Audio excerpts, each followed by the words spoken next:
Hello বন্ধুরা, welcome back another blogs. কেমন আছো সকলে? আশা করি সবাই ভালো আছো। আমি Sougata and this is my channel the Bong blogs take love from Kolkata.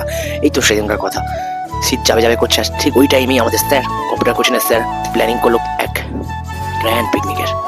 যেমন বলা তেমন কাজ। তো আমরা বেরিয়ে পড়লাম কোচিংয়ের উদ্দেশ্যে, যেখান থেকে আমাদের বাস ছাড়বে, পিকনিকের বাস। তো ফার্স্টে ওখানে সবার সাথে মিট করে দেন বাসে উঠে পড়লাম।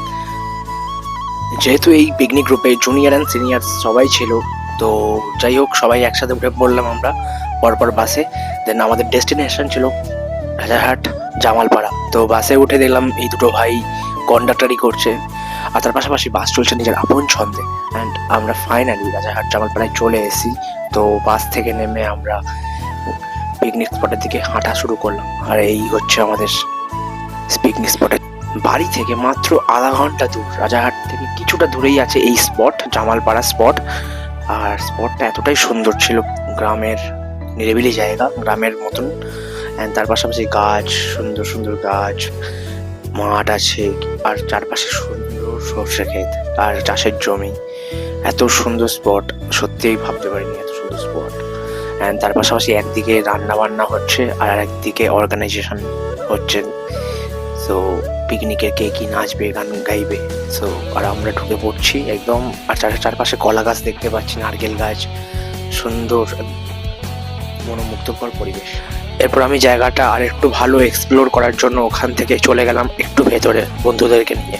তো কিছুটা গিয়ে দেখলাম আর একটা সুন্দর স্পট, যেখানে সারি সারি কলা গাছ, সুপারি গাছ, পেঁপে গাছ এবং নারকেল গাছ ছিল। আমি গিয়ে জায়গাগুলো একটু ভালো করে ছবি তুললাম। বেশ সুন্দর জায়গা, এত সুন্দর একটা পরিবেশ। আর এরই মাঝখানে এগুলো ঘোরা হয়ে গেলে আবার চলে গেলাম পিকনিক স্পটে, যেখানে দেখলাম স্যার অ্যানাউন্স করছে যে যারা গানে বা নাচে নাম দেবে তার জন্য অ্যানাউন্স করছে। আর তার পাশাপাশি দেখলাম গান বাজছে বা বক্সে। আর এক পাশে দেখলাম ফুড কুপনের জন্য কুপন দেওয়া হবে, তো যার জন্য লাইন দিতে বলেছে। আর আমি ফাঁক করে গিয়ে বারবার দেখছিলাম যে রান্না কত দূরে এগোলো, বিকজ আমার দায়িত্ব এখানেই ছিল রান্না দেখা।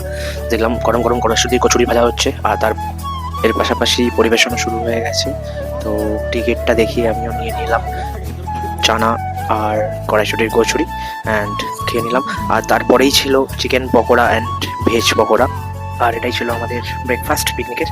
দেন স্পটে গিয়ে দেখলাম বাচ্চাদের আর বড়োদের, মানে সিনিয়র অ্যান্ড জুনিয়রদের র্যাম্প ওয়াকিং হচ্ছে, যেটা থেকে আমি সবসময় দূরেই থাকি। এইসব থেকে আমি দূরেই থাকি, বিকজ আমার কনফিডেন্স লেভেল একদমই লো।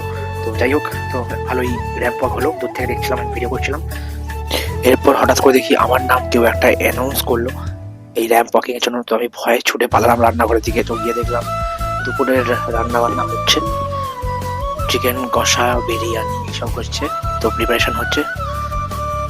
এরপর লাঞ্চের পালা, যেখানে ছিল fish chop, salad and green chutney আর কাসুন্দি। তো সবাই লাইনে দাঁড়িয়ে পড়লো। আর এক পাশে দেওয়া হচ্ছিল চিকেন বিরিয়ানি অ্যান্ড চিকেন চাপ, আর তার সাথে কোকা কোলা। এরপর খাবার নিয়ে আমি লাইনে দাঁড়িয়ে পড়লাম। দেন খাবার নিয়ে বসে পড়লাম, যেহেতু খাবারের ফুটেজটা তুলতে পারিনি, আর কি করা যাবে। এরপর চলে গেলাম খাওয়া দাওয়া শেষ করে নাচতে বন্ধুদের সাথে, একটু নাচ বাজ করে। তখন 4:30 ঠিক বাজে, বাড়ি যাওয়ার পালা। এই ছিল আমাদের আজকের পিকনিক। তো গাইস, ভিডিওটা আপাতত এইটুকু গাইস। তো ভালো লাগলে শেয়ার অ্যান্ড সাবস্ক্রাইব করে দিও। সো নেক্সট ব্লগে দেখা হচ্ছে, টাটা।